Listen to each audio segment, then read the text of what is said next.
If you are unaware, Reaper Miniatures, who is a fantastic manufacturer of miniatures and of paints.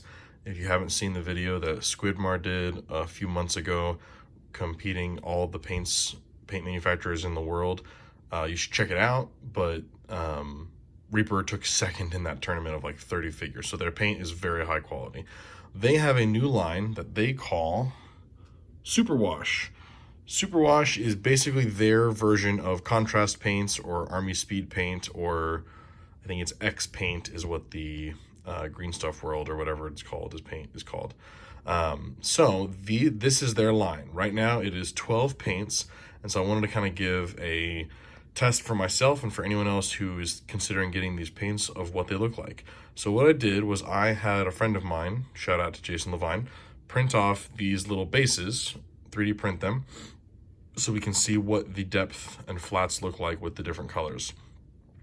So my overall thoughts on the paints are some of them are pretty good, and honestly, a lot of them really don't cut the mustard, if I'm being perfectly frank. I love Reaper paints. I've got, I don't know, 50 different of their paints, and I love them. They're definitely my favorite manufacturer.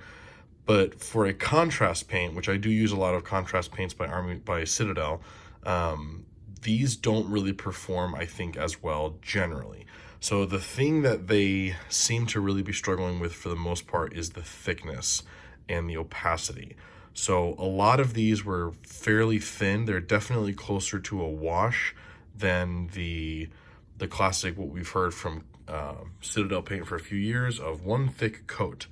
That doesn't really work for most of these paints. So I've got them all lined up, Roy G. Biv style, and I want to kind of give you a quick walkthrough. So the first one, Blood Kiss Red, was extremely thin. This was definitely the thinnest of all the paints, maybe the second thinnest of all the paints.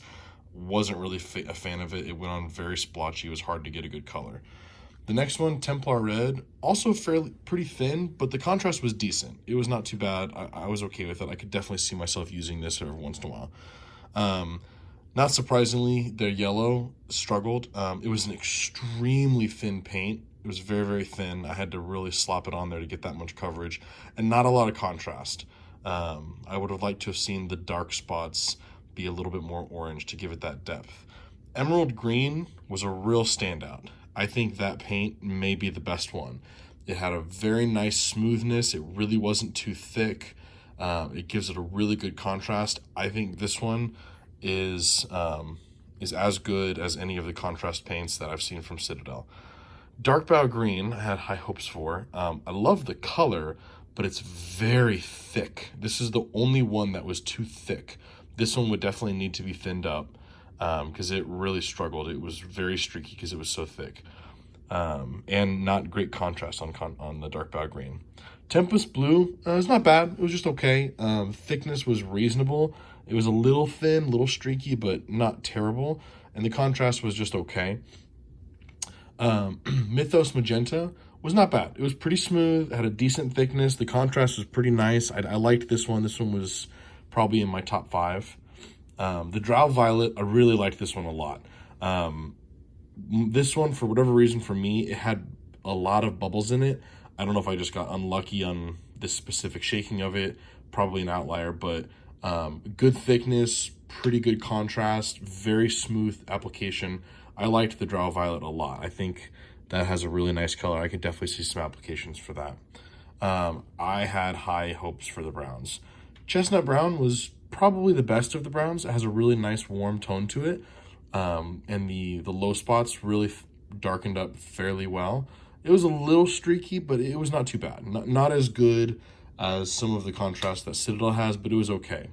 Leather Brown was pretty tough. It was very thin, very streaky, didn't have really good color density, so it was really hard to get a color on there. It's kind of a grayish brown, and the contrast I think is just okay. So I wasn't wowed by this one.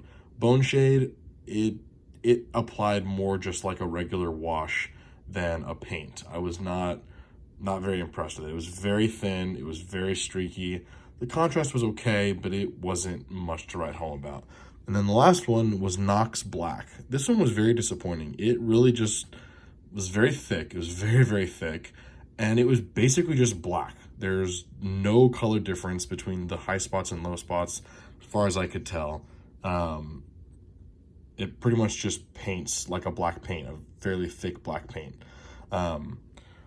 So all of these paints, I applied them with the same brush. I cleaned it thoroughly after each painting.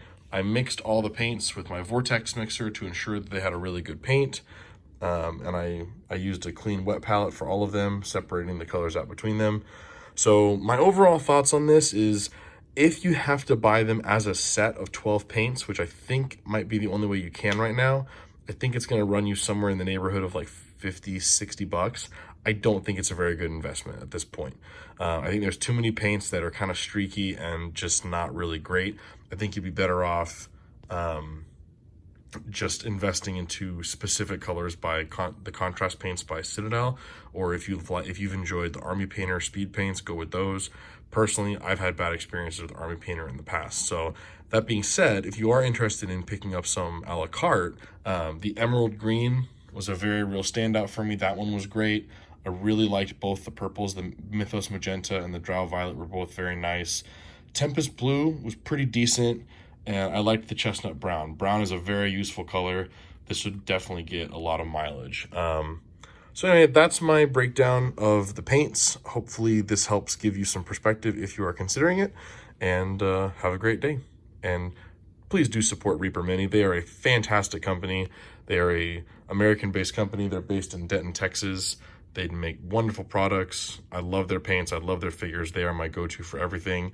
But I think for contrast paints for now, I'm probably going to stick with the Citadel paint. So anyway, thanks so much for watching and have a great day.